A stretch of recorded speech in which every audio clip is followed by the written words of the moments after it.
అంటే ఒక కులంలో పుడితే ఇంక జీవితకాలం పేదరికంలో మగ్గిపోవాలా? ఒక కులంలో పుడితే ఎప్పుడు అణగారిపోయి ఉండాలా?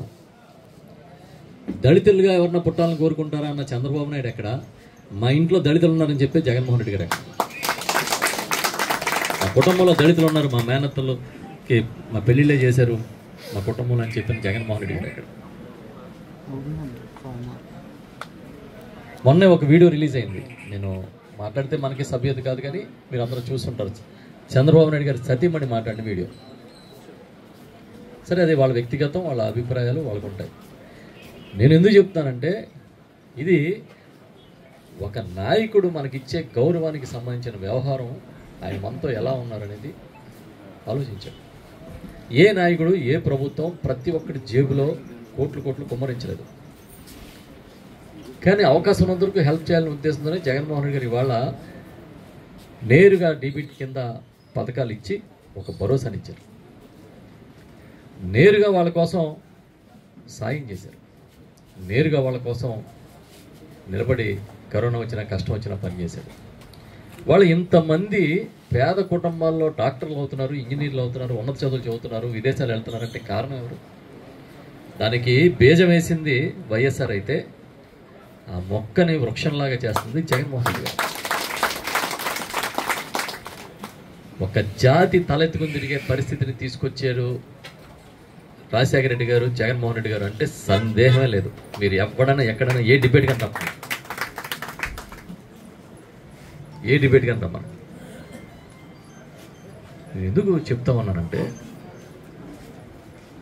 ఎక్కడ మనకి గౌరవం దక్కుతుందో, ఎక్కడ మనకి ప్రేమ దక్కుతుందో, ఎక్కడ మనకి భరోసా దక్కుతుందో, ఎక్కడ మనకి నమ్మకం కుదురుతుందో అక్కడ మనం ఉండాలి.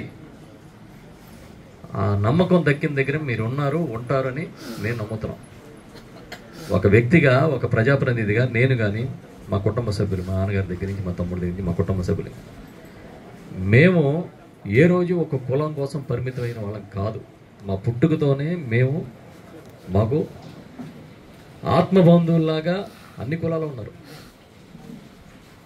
మా ఇంట్లో కలిసిమెలిసి భోంచేసే వాళ్ళు, ఒకే మంచం మీద పడుకునే స్నేహితులు ఉన్నాం, దళితులు కూడా.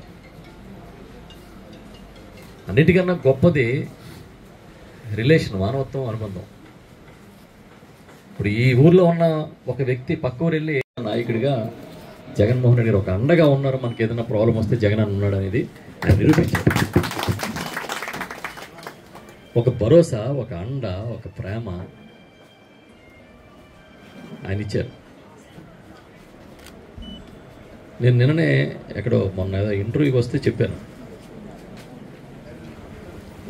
ఎక్కడైనా ముఖ్యమంత్రి గారితో మేము మంత్రిగా పర్యటనకు వెళ్ళినప్పుడు కారు ఎక్కుతాం.